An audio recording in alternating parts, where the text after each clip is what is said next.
Automotive and Flat Glass Work Examining Board, bring this meeting to order. And I would like to just get the reading of the minutes out of the way and get accepting of the 20 minutes of February 25th. So if I can get a motion to accept that, the minutes. I'll make a motion. Oh, yeah, were they emailed? Because I did not see them in the email here. I can second it. Did you want me to email them to you now? They should have been emailed. Was it the May Jen, it was 20th? the Oh, it I'm was the sorry. email I got it before. right.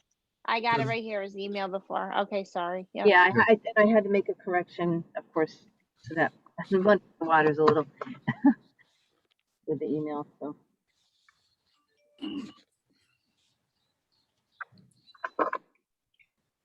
Okay, got it. Okay, I see it.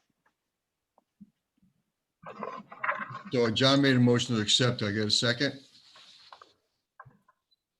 I think Frank seconded it. Frank? I'm Yeah. gonna second it. Okay, Yeah, John, Frank. thank you. All in favor? Aye. Aye. Thank you. Let's put those minutes to rest right now. We're gonna go off script a little bit. I have Pamela Brown and Janita. I talked to Pamela yesterday, and we're gonna go through we made a request to see the cases, the open cases, and I'm gonna turn it over to Pamela. She's gonna explain part of this review that we did get from the legal. So that Good morning, we're all- this is Pamela Brown. I'm sorry. That's right, Hi, Pamela. Pam. Okay. Good morning, Pamela Brown, Director of Investigations. For the record, I am here to discuss your request regarding open cases, and Supervising Special Investigator Gina Hamill will talk about the quarterly report that she has put together. So as far as the request for open cases goes, we do not provide that to the boards. One, it's a public meeting, and open cases are unfounded allegations until the case has been fully investigated and enforcement has concluded. So when we receive a complaint, we enter it, we investigate it, we have to give the respondent an opportunity to address those allegations. And then from there, we will decide whether that case settles out, which is what you see in the report that Janita Hamill presents, or the case moves to legal for further enforcement action. And that may be a compliance meeting where one of you may step down, or a hearing that comes before the board. So if we give you the information, then you would need to recuse yourself from the hearing should that case come before you. And if not, then of course the ramifications of that is that it invalidates whatever decision that you make. So in order to keep the process clean, you don't get to see any open cases until it's brought before you by either Paulette or Cynthia Fernandez. So I hope that answers the question. I know that we spoke yesterday, Chairman Fusco, but I just wanted to make sure it's clear here for the board. And that's why I asked you to be present this morning to explain that again. And we understand that the ramifications of it, because we don't want to be party to something that's going to delay your decisions in any way. So, any questions for Ms. Brown? Jen? Yeah, I'm just reviewing the list of the closed cases. And there's one on there that says, I think it's line number 8. It says OWI Contractors LLC. And it says Resolution Contact Legal Division, and then it says closed by legal. So, Right, so Janita Hamill will address that. I'll let her take that from here. okay. And is that related to number 5? Or no, there was another one that said duplicate case or something. I didn't know if those were related or what that meant when it said closed by legal. Good morning, all. Mr. Chairman, if I might speak. Yes, Janita, go right ahead. Thank you, sir. When a file has gone to legal, it's out of our hands. Legal will take that case for a review. From there, whatever they're going to do, it's in legal.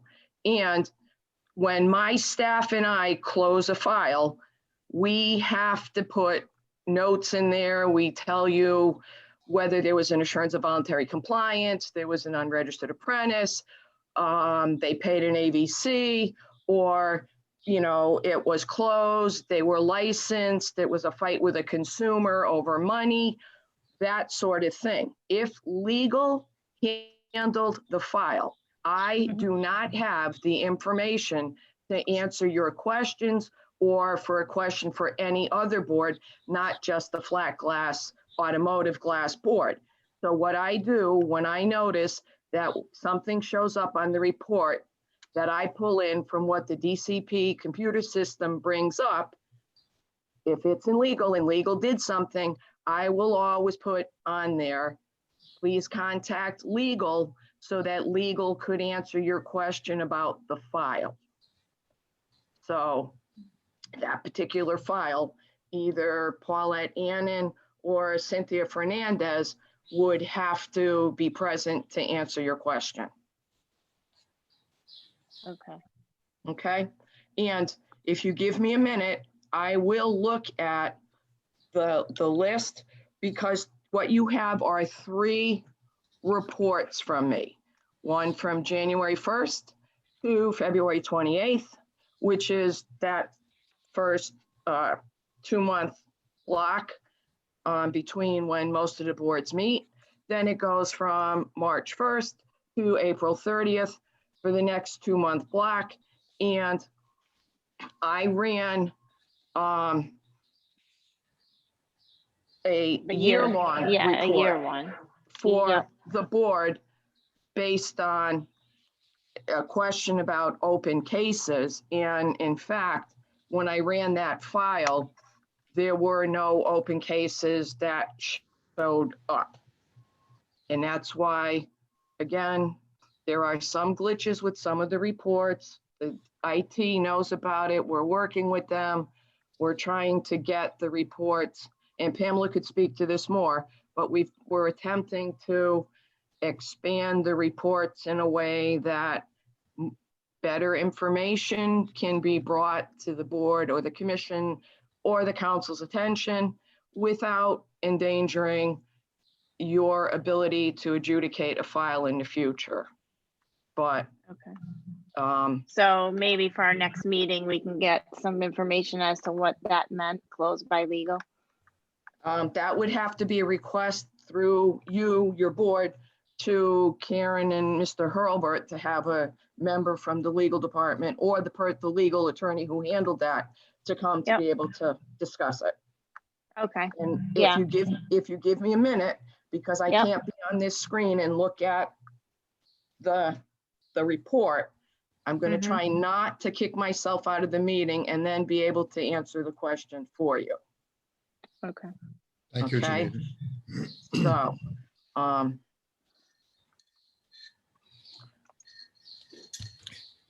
Karen, can you let Joe Fazzino in? He just sent me a text saying he's got to leave at 9:30 for another meeting. He was trying to speak, but we couldn't hear him. Sure, yep.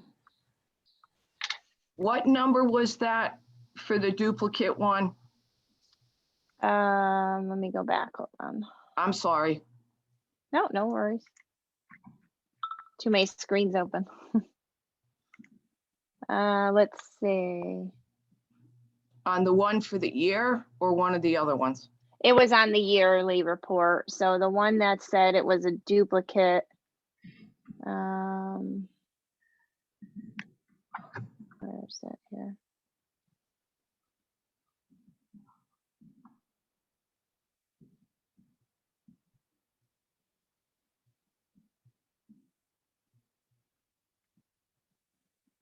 Something said it's a duplicate? Yeah, I thought I read that. On Oh, you know what? That was on the, hold on. That was on the other report here. Hold on. Okay, hang on. Let me get out of this screen. Go to the other one.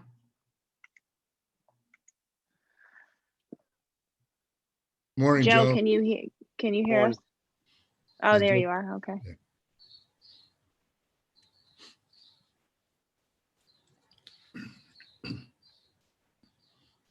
I Did we don't find have it? anything that says duplicate. Trying to find where I read it. Maybe I was looking at an older contact legal.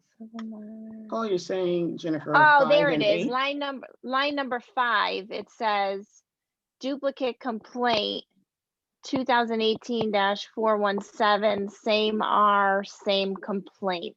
It was Wonder Works Construction Corp. But they paid a $2,500 fine. So Right. maybe that was a second offense or something. When it said Um, duplicate complaint, that's all I was questioning, the No, duplicate part. sometimes, More than one person complained? yeah, or because some of these come online, Mhm. the complaint center has 2 young ladies that assist us, and they enter the complaints. And it has happened on occasion where I've had to contact the complaint center and say, I think you entered the complaint twice. Oh, okay, gotcha. In which case we would say one is a duplicate of the other. Oh, okay, all right. You know, it Yep. does happen because those young ladies handle all the complaints for entering all the complaints for the department. So, and it's, as they come in, it's like one picks one picks the other, you know, so as they're getting them, they're entering them, and it has happened. And, you know, they will put that it's, you know, I will say, oh, could you close this one? It's a duplicate. So they will do that for us. Okay. Gotcha, okay. Thank you, Janita. You're welcome, Mr. Chairman. Any more questions for Janita or Pamela? No, just make a note that I, see if we can find out about that OWI. Okay. Next meeting or something. Mhm.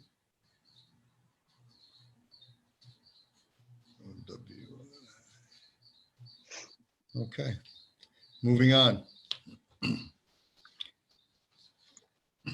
morning, Richard. Good morning, Leslie. I can't see my participants, so to everyone else, good morning. Yes, yeah, some people are not. Morning. Morning. So Ed, do you moving want to on. bring anyone else in that's waiting? We got Anita, John Bailey, Liz Connolly, and I don't know the other name. It just says H. Osden, DCP. Oh, that's Howard. He's observing. Howard, oh, Howard, okay. Okay, and who are the other participants there? We have Anita and Liz from Capital Consulting for Safe Light as their client. Okay, And then we have John Bailey from CGDA. okay. Well, would they all like to speak on any comments or concerns? Well, we should bring them in to find out, yeah. Okay, Did you want me to bring him in now then? yeah, sure. Yep. We have Anita and Liz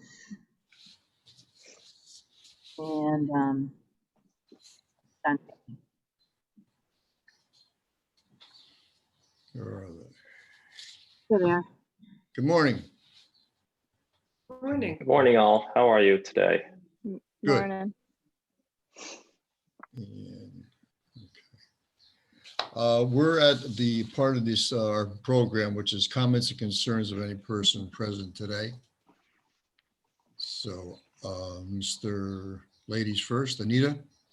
Hi, well, I'm here actually with John. I think, well, first of Okay. all, thank you. Good morning. Thank you for having us again. I think at the last meeting, you asked us to get together, let me go back. I think we've all clarified that Safe Light's request to have people come in during some sort of weather or emergency has been around for 3 years. We also clarified that, and I think John would agree that was never Safe Flight's intent to stop the license in any way, shape, or form, that idea came from the legislature. And I believe at the last glass meeting, you asked us to meet together to try to, because I think our plea to you was either we come up with something or the legislature is going to do it on their own. So John and I met with Kim Glassman, who's not here because she just had a baby a couple of days ago and she's on maternity leave, but we met and had a discussion, and I think we are clear about what Safe Flight was looking for, correct, John? And Correct. the concerns of John's organization and others about licensure. And I believe it was Kim or John who said, do you think we can approach this on a regulatory basis? And I explained, and this is where we'll leave it for discussion, that we were told 3 years ago, and I think correctly so, as a lawyer, I'm looking at the statute, that we could not do this by regulation, that it had to be done by a change in the statute because of the definitions of licenses and what we were looking for. So, I mean, we've had a couple of meetings. We haven't really come to any conclusion, right, John? But I think putting it out to the board, asking whether or not, and to Leslie, I guess, whether or not I'm correct, that we cannot approach this issue globally by regulation. I mean, you have other things on your agenda about other bills that are going through the legislature. I'm not staying to talk about that because those are of no particular interest to me from this for this meeting. But we did promise we'd get back to you, and I think we have concerns that we need guidance. Is that right, John? As to whether or not that can be done through regulations. It was always my understanding that it could not be done through regulation. Correct, Anita. Leslie? That's correct, Anita. The statute needs to be changed. I'm not sure, I feel like we're going around in circles on this issue. And the department's been very clear since this issue was brought to our attention 3 years ago, that this would require a statutory change because it's in statute. We cannot undo a statutory requirement in regulation. So I have a suggestion. Frank? I know it's rare I ever speak at these things. I'm usually listening very carefully, but here I am today. And I've run this idea by a few people, and it seems to be something that could be done. My suggestion is, in order to save the Glazer's license in the state of Connecticut, I think my opinion is maybe we should just make anybody out of state exempt from needing a license and just let Massachusetts Glazers come into Connecticut, let Rhode Island Glazers come into Connecticut. And if they want to get a license, get it. But if not, we should allow them to work in Connecticut. They're qualified. And just the fact that they don't have a license, which stops them from working in Connecticut, it seems to be the problem. Yeah, I think I would say this. I think you're going on the right track legally, but I don't think legally somebody can come in and practice if they don't have a license, because there's a license requirement in Well, Connecticut. I've spoken to some people about this. I think I've spoken to Richard. I've spoken to Kevin from K-Man Glass. This can be possible. We need to, Richard will help explain what we would need to do better. But it is possible to do this. Richard? Well, as I explained to you, you have to do a law change that will allow it. Right. That's my. But it would solve the problem. It would save licensing in Connecticut, which certain legislators are trying to change or eliminate or reduce. This would at least save it for our state, which allows us to have qualified people in our state. And Frank, to your point, that's what we said all along, that people had to meet the same standards for these emergency situations. That's all that we said.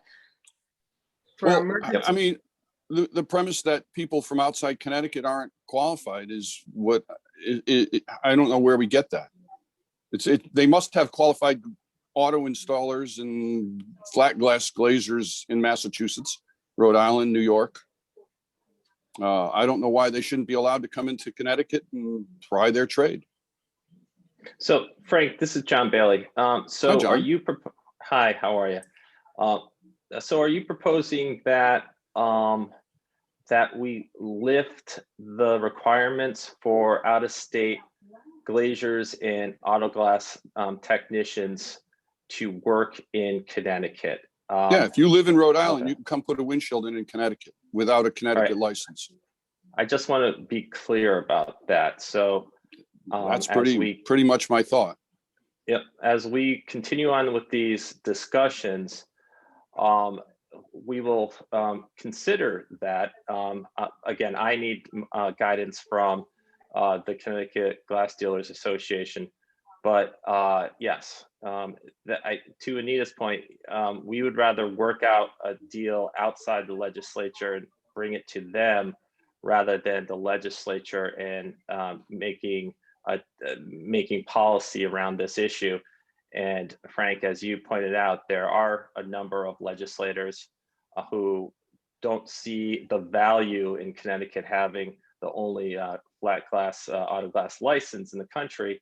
And I think both Anita and I witnessed that intrepid situation in 2020 before the session was closed, when we watched the General Assembly or the General Law Committee discuss a licensee issue surrounding glass, and it got precarious. Let's just say that there were some on the committee that looked at the legislation and saw it as an opportunity to just get rid of the license. So any input the board has as we work together with Anita and the Glass Dealers Association would be very helpful.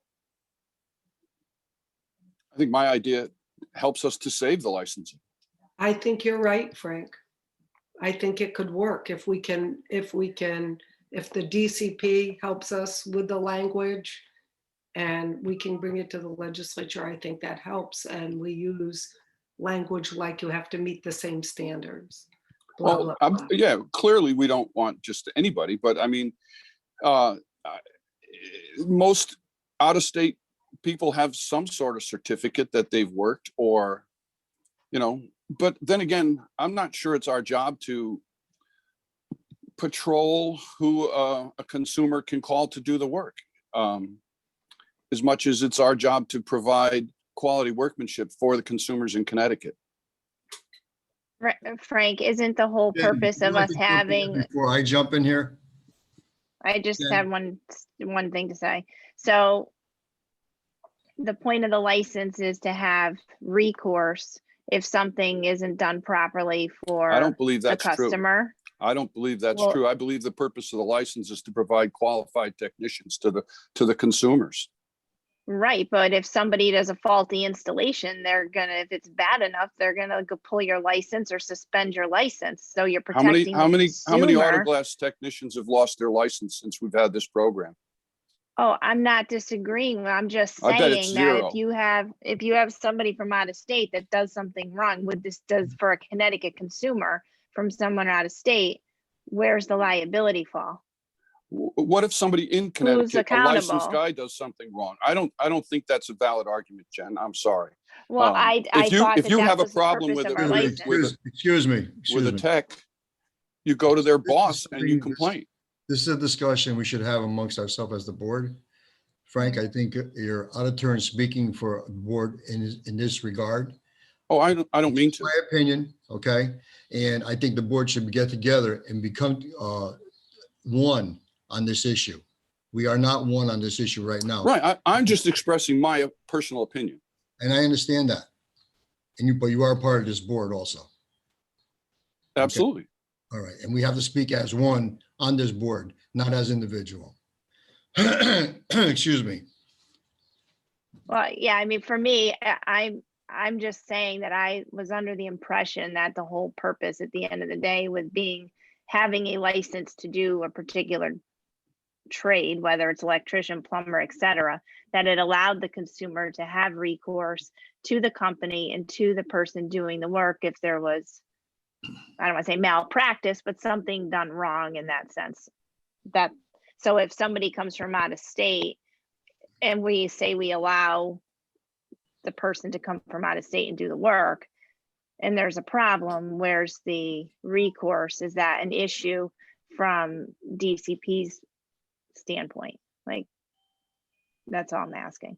And for 20 years, we've been trying to get regulations established for the glass and glazing industry. And we hit a wall every time through a DCP. So by, excuse me, us trying to work with them, I don't think that's going to happen right now until we become united front. That's all. I just want to jump in here and say a couple things. First, we have tried to work on a definition, as Frank is, as Mr. Fusco is referring to, but we cannot forget that there is a fight on the other side. There are two sides to this. And so no matter what we submit to the Reg Review Committee for consideration is going to get blowback. And we all know that. And so what we have said is what you're looking for to be established in regulation that is not currently is really a policy decision that the legislature needs to address, not DCP. We are the regulating agency, not the policymakers. We've said this for the last few years as well, just like we've talked about this other issue with emergency situations and replacing auto glass. We are not policymakers, we are regulators. And as such, the definition issue that you're referring to is one that we think policymakers need to actually come and weigh in on, not us, because if we, no matter what we submit to Regs Review, it will be rejected and we'll be playing volleyball and no one has time for that. So I understand your frustration, but again, this is something to be worked out because it's a large policy issue. What is licensed work, what is not? It's a policy issue that the General Law Committee and then the full legislature needs to address, not the regulatory agency. Right. So I just want to, that has been my position, and I have said that repeatedly to this board, and that's where we are. Yes, Leslie, that's where we are. But as you can see, and as Miss Anita just said, and Mr. Bailey, they went to the general law, and there's so many people against this on the other side that have no idea what the licensing does for the state of Connecticut. I don't believe that's what they said. Yeah, Yeah, no, I understand that, but we know because we were there testifying and did not get a chance to testify. no, our issue, I think there are two different issues here. Correct me if I'm wrong, Leslie. There are two different issues. You all have, as a board, and correct me, John, if I'm wrong, have a definitional issue going on that Leslie says has to go through Reg Review. Safe Flight's not a part of that at all. Is that right, Leslie? And our issue is that we were looking for relief to be able to bring people in during a difficult time from out of state, which we could do in every other state except Connecticut because of the licensure requirement. Those are two separate issues. They are in fact two separate issues. I 100% agree. The first issue, however, is not that something that DCP thinks it needs to go to Reg Review. Our concern is that it will not be resolved at the Legislative Regulations Review Committee. It will just get bounced back because that's what happens with issues that are controversial. When there is a controversial issue, heavy lobbying takes place with the members of LRRC. And then they find a technical reason to reject the regulation without prejudice, and we play volleyball with it. I've been through this many times now. This issue is a political issue. It's a policy/political issue, not partisan political, but just political. And it is something that the legislature really needs to actually make a decision about, not the Legislative Regulations Review Committee, but the General Law Committee and then the legislature as a whole. They need to determine what they think the definition of pre-glaze is and determine what requires a license and what doesn't. And the statute that they passed years ago was vague, extremely vague. And so for the clarity that we need, we really need them to weigh in. And it's not practical to think it's going to happen with the Regs Review Committee. And no matter what we submit to the Regs Review Committee, we are going to get a ton of blowback. And that is why it needs to be addressed by the General Law Committee and then the full legislature. I can't help whether or not they held, I don't know, did you have a bill raised last session? I don't recall that there was a bill raised last session. You need to have a legislator raise a bill with the definition you want, as John can tell you. And once the bill is raised with the language you want, hopefully then they will agree to have a hearing, and then you can testify in the hearing. And then other people will testify, I'm sure, opposing it, but then they can figure out what they want to do.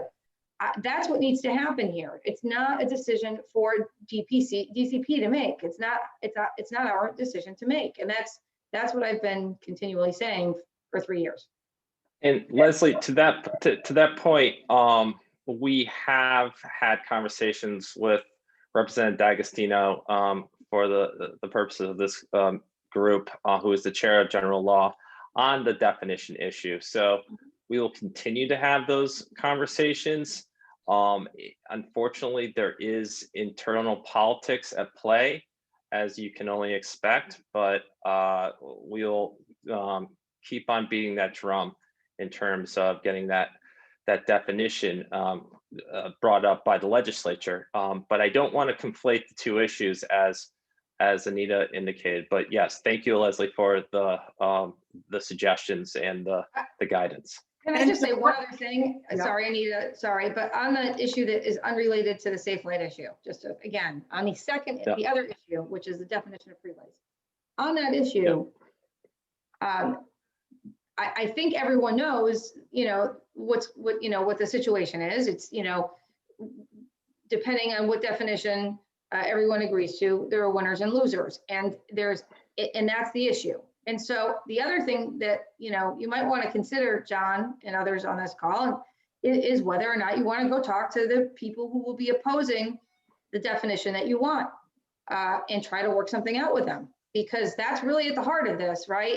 It's that no matter what we submit to Regs Review, or no matter what the legislature considers to put in statute, there will be people opposing that because they want to continue to do the work that they think they should be able to do, and without a license. And so at the end of the day, working something out with them really would take care of the whole issue, because then you're not going to have the pushback anywhere if you have an agreement with them.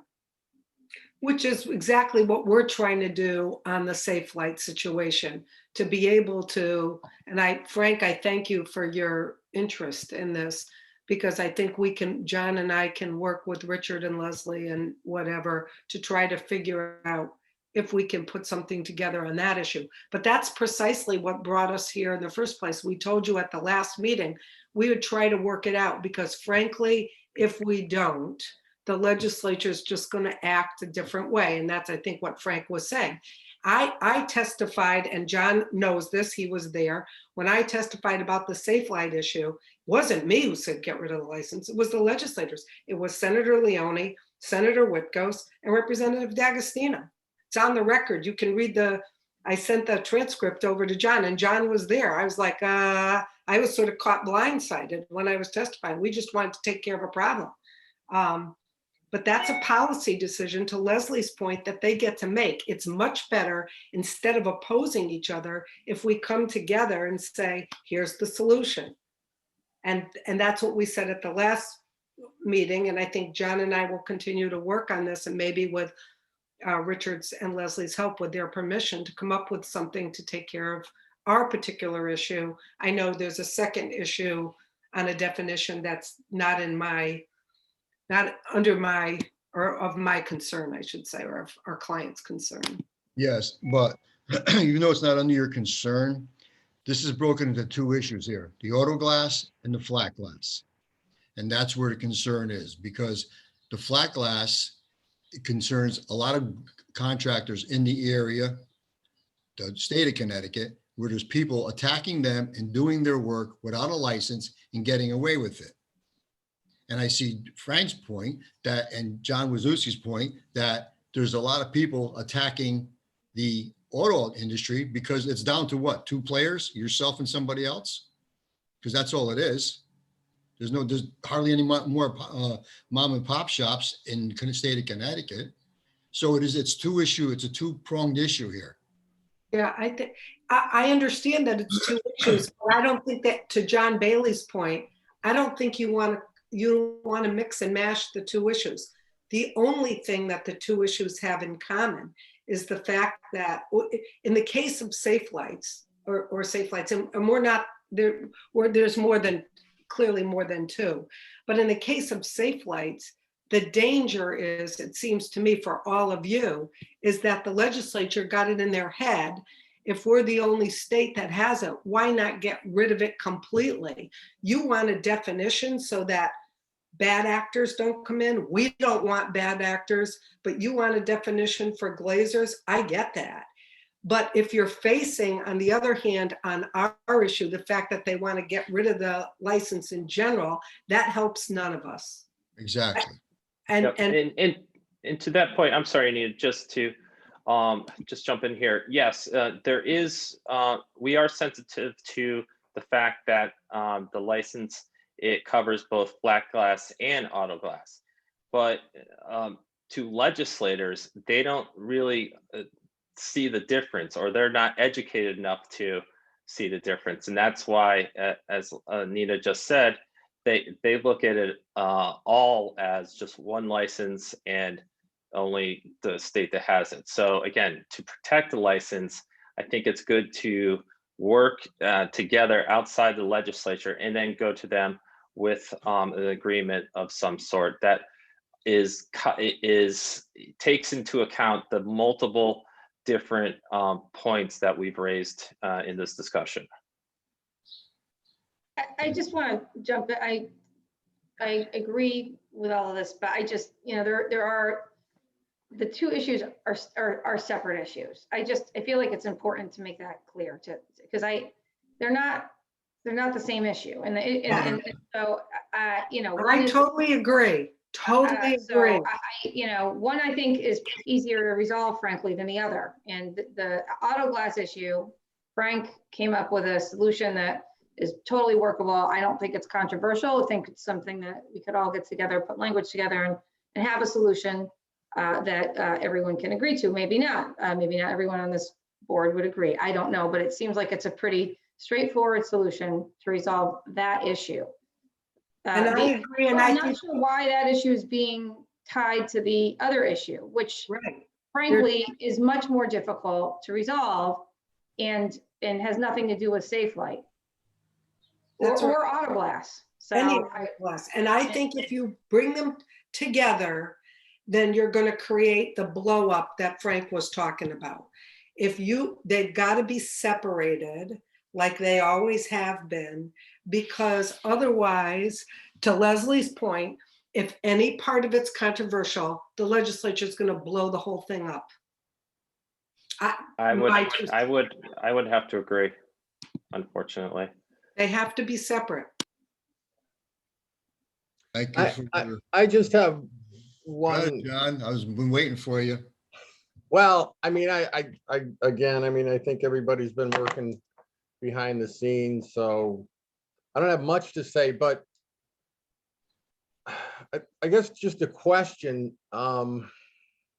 Currently, right now, if somebody was in Massachusetts, Rhode Island, or New York doing auto glass or glazing, all they have to do is ask the board, just send a letter basically that says, I've been a auto glass person for over a year. Can I sit and take a test?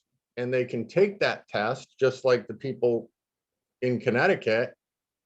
And then they don't have to wait just for an emergency.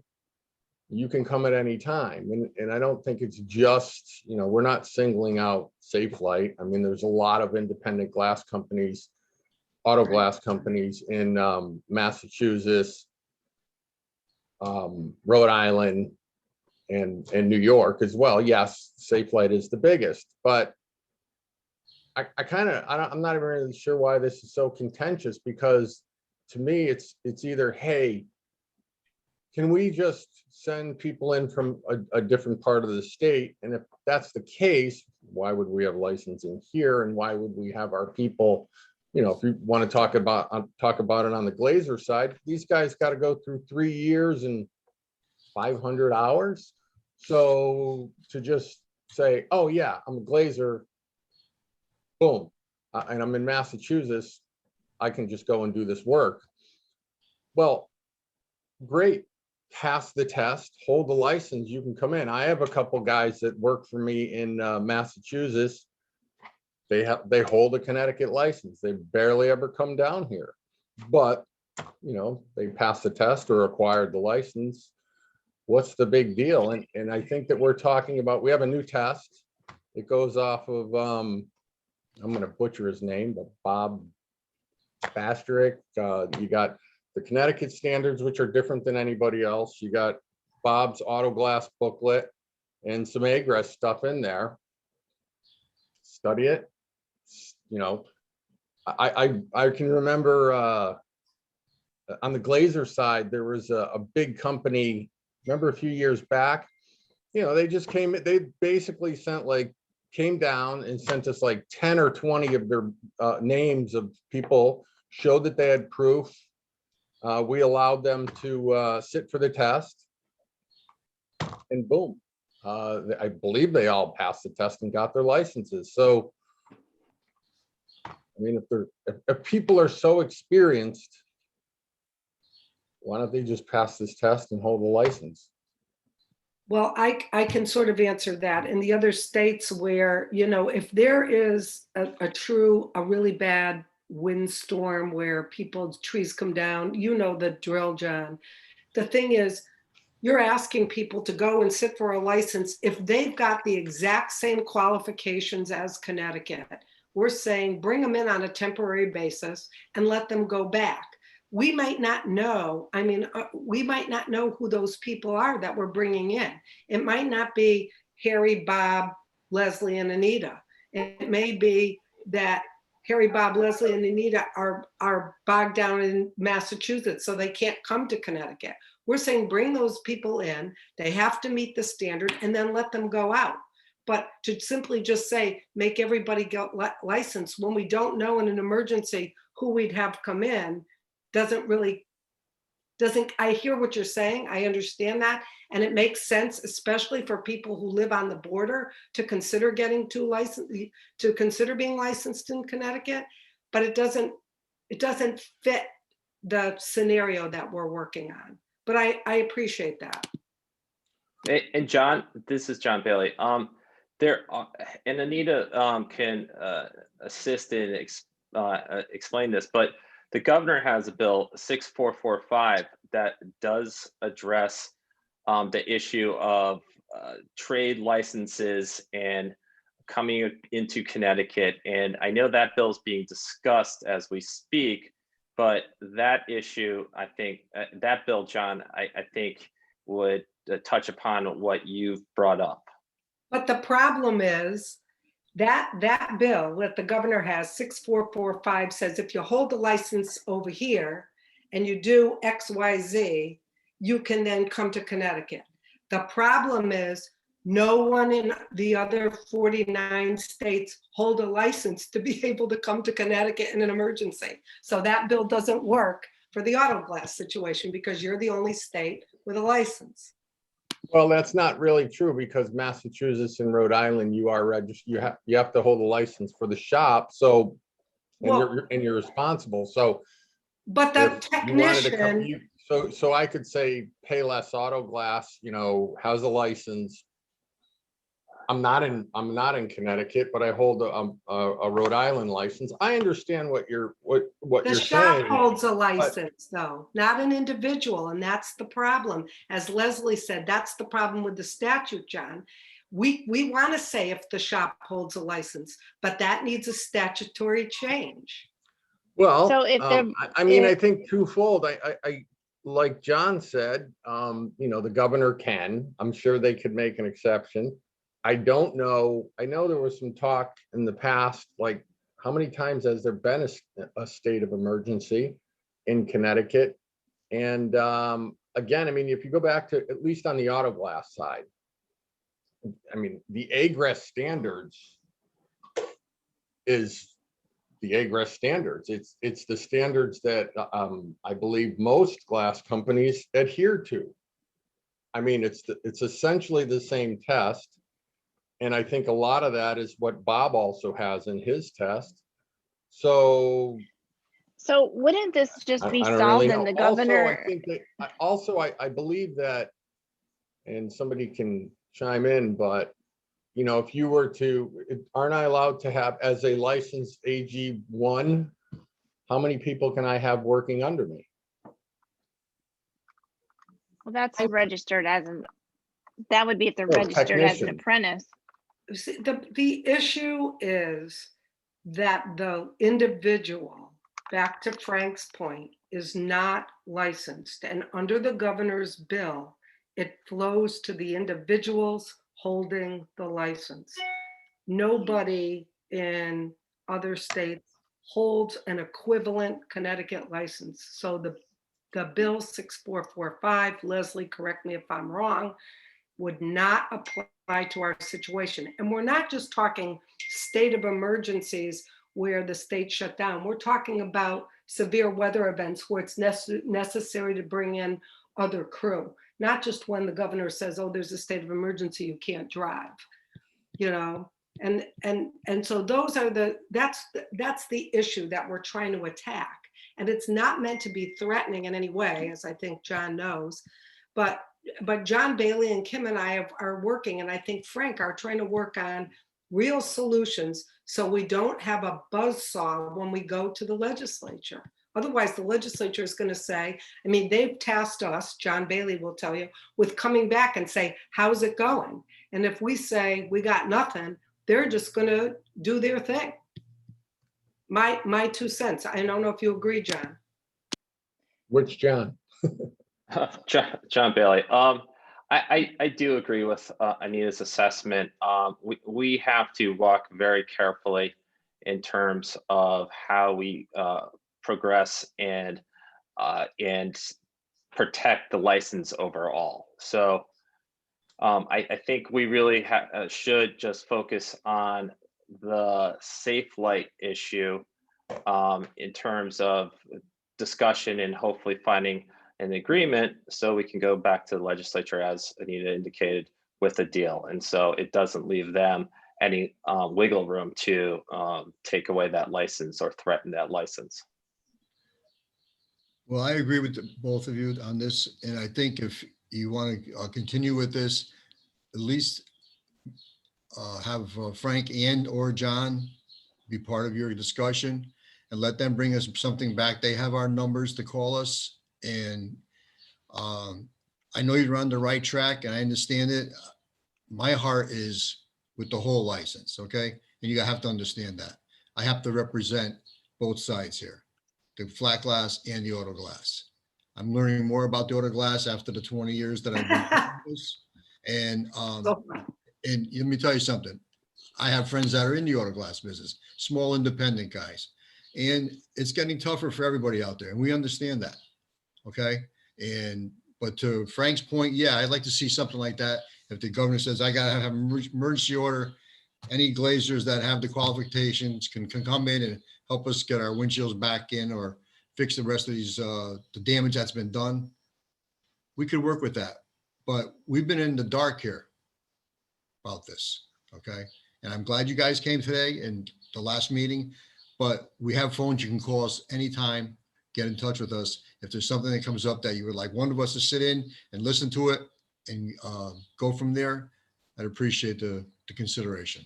We would Yes. love to do that. And it would be nice. I don't have anyone's emails or phone numbers. They're not on the website. And so I don't know how to get in touch with this group. I mean, Frank, we would love to have you and Richard and Leslie be part of the conversations or one or the other, at least on the auto glass side. Again, that's what I'm speaking to, but I have no way of contacting you. So Well, Frank is the contact person now because he can get a hold of Jen, myself, or John, and John can get a hold of Jen, myself, or Frank. So who am I contacting? Who are John and Bailey and I contacting? Are we contacting to ask for the emails and phone numbers? I mean, should we be talking to DCP? Who, I mean, how are we going to get that information? Karen Laban has all our, go ahead, Karen. So Karen, yeah, give me your email and then we'll go from there. Okay, right. I have all the information. So it's Karen, Karen dot Layman, Layman at cp.gov. Perfect. And John and I, Bailey and I will be in touch with you. Okay. Yes, definitely. Anita, what's your email address? It's Anita. Hang on. One finger Charlie here. Go ahead, Anita. Anita, Anita, at Yep. Capital Consulting CT, capital with an O, capitalconsultingct.com.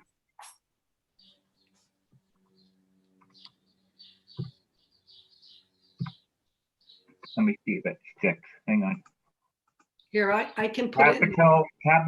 Capital Consultant, I'll put it in. CT.com. Can somebody put it in the chat? There it goes. I did it. Okay. So everybody, Frank tried to explain what I explained to him, and he did a fairly good job. But let me send you all an email, the board members, Karen and Anita. Unless you want me to add, what's her name, Elizabeth? Want me to add her on this? Yeah, it's Liz at capitalconsultingct.com. Hang on. ELIZ. Nope, it's just Liz. Just LIZ. All right, that's my ignorance. All right, and then she's at the same at capital. Consultingct.com. Yep, same ending. And then I'd add John Bailey. Yep, don't All right, forget me. Hang on, slow down. Sorry. I'm still packing away here. Sorry, board members, for holding you up. Okay. Richard, we appreciate the levity. All right. There we go. So That's Doc. And then what's John Bailey? yeah, John Bailey, it's JOHN At, yep. at Capital Group with an O. Oh, the same. Oh, same thing. Okay. No, not the same thing. All right, hang on. Capital. Capital Group. Capital Group. All right. Yep. Tried to trick me on that one. Yeah, all us lobbyists have similar names. All right, so I'm going to title this. Now, what I was talking about with Frank is a title law for auto glass. All right, so I'm going to put that in the subject line. So you have to read this carefully. It kind of makes sense. It made sense for the interior designers, which I don't have the statutory site here, but I did cut and paste all the wording. So let me just send this to everybody. So everybody should be getting it in a minute if my computer works.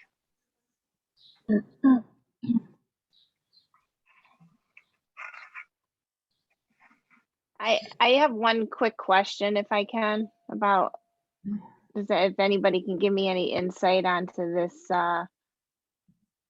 House Bill 6100, specifically Section 23. And I believe that would apply to Safe Light. I'm not sure if it's only to house type stuff, but this new section effective in January, I see Safe Light did put some testimony to it, wanting to basically. Yeah, we only put it in to keep our issue of temporary licensing alive. We didn't formally testify, so we didn't testify. Okay, well, because Section 23, if I'm reading it right, would apply to auto glass install as well? Because it's anybody who's got a trade license in our chapter, so. Yes, but again, because Well, My concern was the whole giving a consumer 3 days for cancellation rights, that it was gonna be the same application as with the home improvement contractor license, the same rules rolling into trade licenses.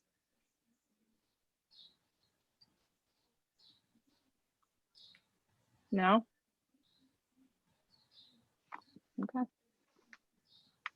I mean, you know, I'm glancing over this and I mean, I think if, honestly, I think that we all should be on the same playing field. I don't know if this, you know, if we have to go down this conversation, but I mean, Well, I mean, I well, don't think John, that, I don't think that auto glass or this is, glazers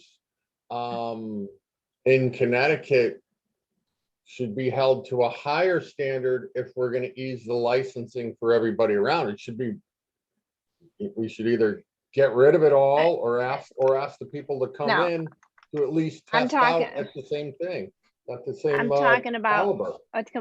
I'm talking about a completely different bill. This is No, I'm House reading Bill what 6. Richard said, sorry.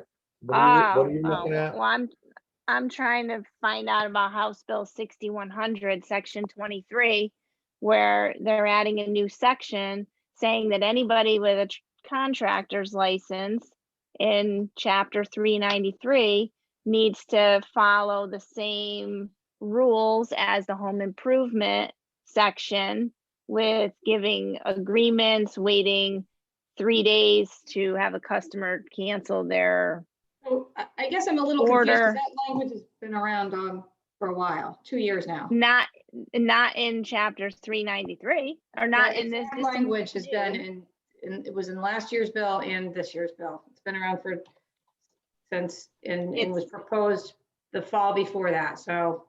Okay, Yeah. well, it's the first time I saw it, so I just see Section 23 is new.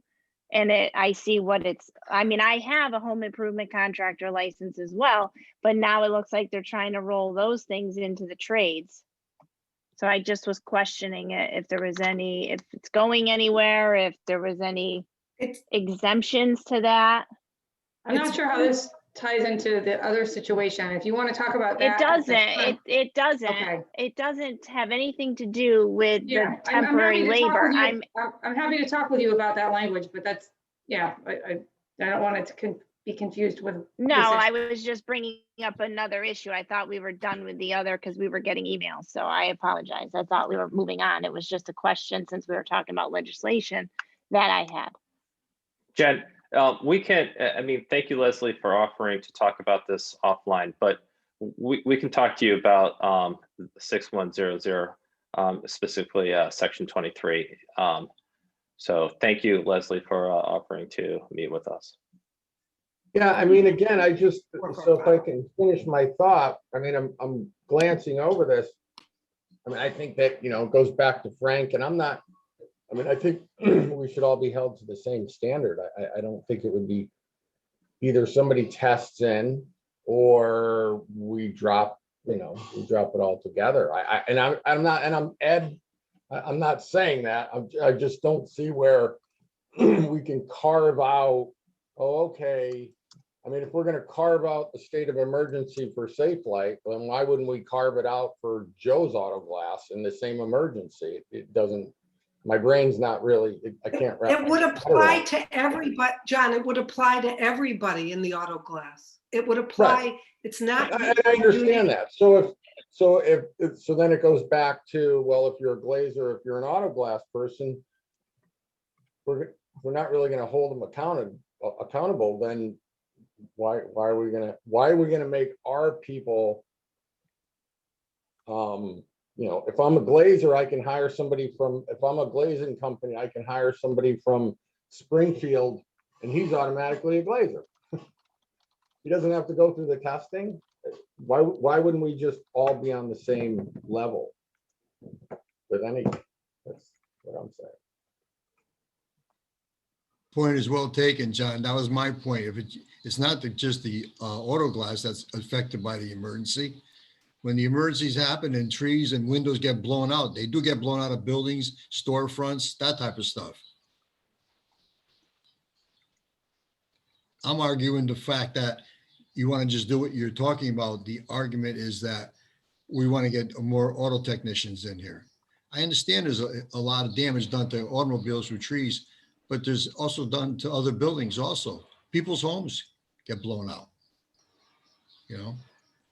So we have to tread carefully on this, that's all. That's my opinion.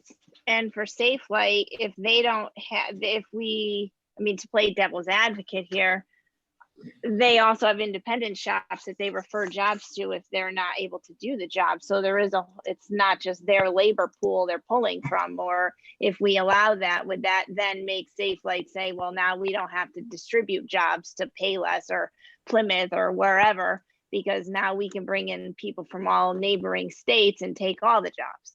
No, that's exactly incorrect. The point is all boats float. And the problem is if you have a backlog and I have a backlog, we all have a backlog. And so that would not be affected at all. If our business is increased for a period of 2 weeks by 20% because of some event, your independent companies and others are facing the same issue, and we still continue to refer to other folks. This has to do with from our perspective, I mean, we're really making this, I think, I understand everyone's concerns. I think we're making it, unless I'm missing something, a lot more difficult than it needs to be. Most of the auto glass claims, as you know, I can't speak for flat glass, but I think it would be different, go through an insurance process anyway.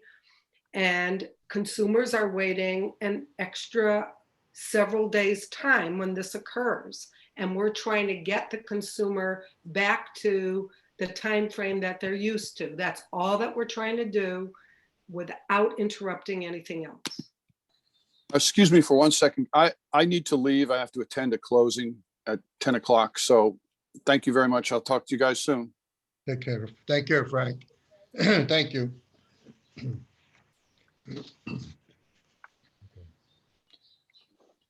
So are we, I'm not going to say done with this because we're not.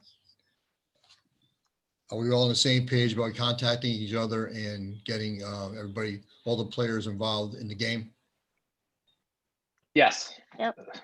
Okay. Thank you. So moving on. Guys, I'm going to jump off if you don't mind. Thank you, John, for your attendance. I appreciate it. No, thank you guys to listening to us, and I look forward to working with everybody. Have a great day. You too. Bye. Bye. I jumped all over this page today, so let me see where I was at the last moment. My agenda. Better to not have one. Well, we don't even have do we have a quorum to adjourn or what? Yeah, there's 3 of us and Frank just left. Okay, yeah. Mm-hmm.